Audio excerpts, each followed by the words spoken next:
கர்த்தருடைய பரிசுத்த நாமத்துக்கு மகிமை உண்டாகட்டும். இன்றைக்கு உள்ள தேவ வசனம் ஓசியா 14ஆம் அதிகாரம் வசனம் 5.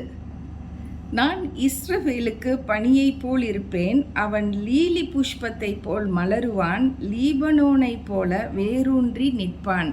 இது ஒரு பெரிய ஒரு ஆசீர்வாதம், ஒரு ஆவிக்குரிய ஆசீர்வாதம். இந்த வாக்கு ஆண்டவர் கொடுக்குறாரு பாருங்க இஸ்ரவேல் ஜனங்களுக்கு. நீங்கள் ரிப்பெண்ட் பண்ணி, அதாவது நீங்கள் மனம் திரும்பி மன்னிப்பு கேட்டு என்கிட்ட நெருங்கி வந்தீங்கன்னா நான் உங்களுக்கு இந்த காரியத்தை செய்வேன்னு சொல்லிட்டு அவர் ப்ராமிஸ் பண்ணுறாரு. அவர் கொடுக்குற வாக்கு என்னென்னா, நான் உங்களுக்கு இஸ்ரவேல் ஜனங்களே, உங்களுக்கு நான் பனியை போல் இருப்பேன். இந்த பனி பாருங்கள், பனி பெய்யும், காலங்காத்தால் பனி பெய்கிறது பாருங்கள். சில புல்லுகளில் சில செடிகள்லாம் பார்த்திங்கன்னா முத்து முத்தாக அந்த பனி துளி இருக்கும் பாருங்கள். ரொம்ப பார்க்குறதுக்கே ரொம்ப நல்லாயிருக்கும். அந்த மெல்லிய காற்று வீசும்போது அப்படியே கார்டனுக்குள்ளே போயிட்டு நீங்கள் பார்த்தீங்கன்னா அந்த இலைகள்லாம் சின்ன சின்ன துளிகள் இருக்கும். ஆனால் கூடிய சீக்கிரத்தில் அது அப்படியே வெயில் வரும்போது காஞ்சி போயிடும். ஆனால் அந்த காலை நேரத்தில் தான் அந்த பனி. அப்போ அந்த ஆண்டவர் சொல்கிறாரு, உன்னை நான் காலைதோறும் உன்னை கிருபையினால் நான் உன்னை ஆசீர்வதிக்கிறேன்னு சொல்கிறாரு. அந்த கிருபை காலைதோறும் கிடைக்கிற கிருபை அது பனி போல் இறங்குது.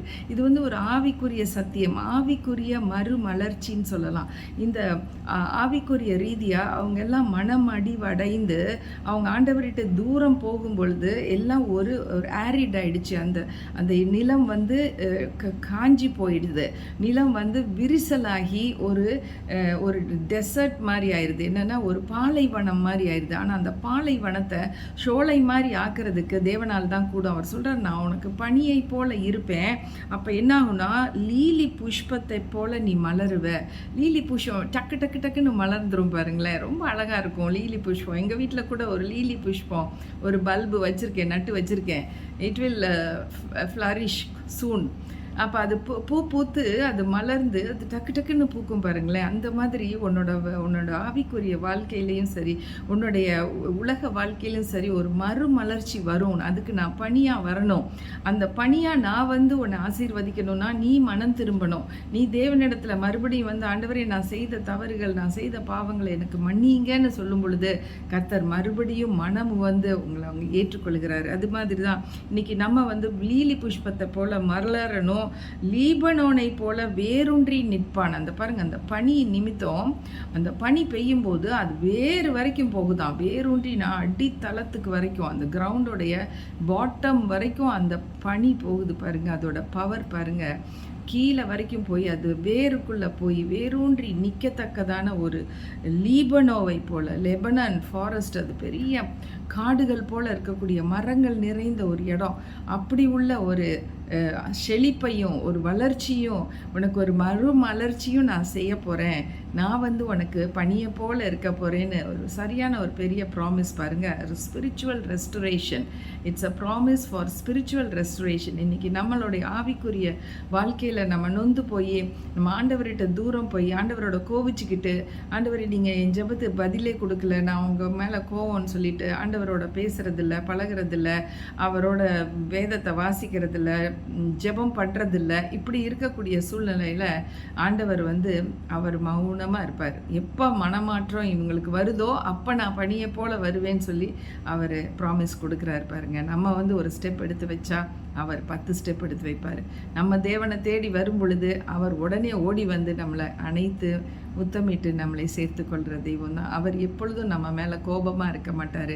கோபமாக இருக்கிறதுக்கு காரணம் நம்ம தான். நம்ம ஆண்டவரை விட்டு போனதுனால அவர் கோவிச்சிட்ருக்காரு. ஆனால் நம்ம அவர் நமக்கு ஏதோ செஞ்சு தான் ஆகணுங்கிற மாதிரி நம்ம அவர் மேலே கோவிச்சிட்ருக்கோம். அது தப்பு. அவரிடத்துல மன்னிப்பு கேட்டு நம்ம வரும் பொழுது அவர் நம்மளை அணைத்து சேர்த்து கொள்வார். ஹல்லேலூயா.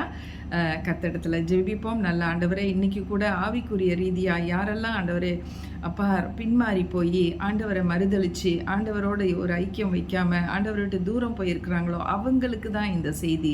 இந்த நாளில் நீங்கள் சொல்கிறீங்க, மறுபடியும் வா, என்கிட்ட வா, வருத்தப்பட்டு பாரம் சுமக்கிறவர்களை நீங்கள் எல்லாரும் என்கிட்ட வாங்க, நான் உங்களுக்கு இளைப்பாறுதல் தருவேன்னு சொல்கிறீங்க.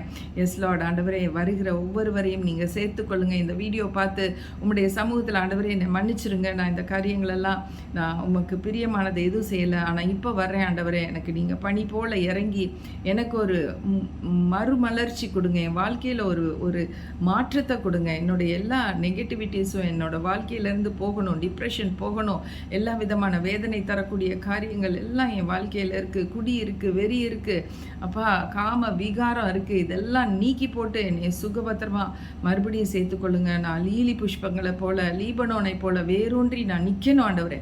உடைய சமூகத்தில், உடைய ஃபவுண்டேஷனில் நான் நிற்கணும் ஆண்டவரே.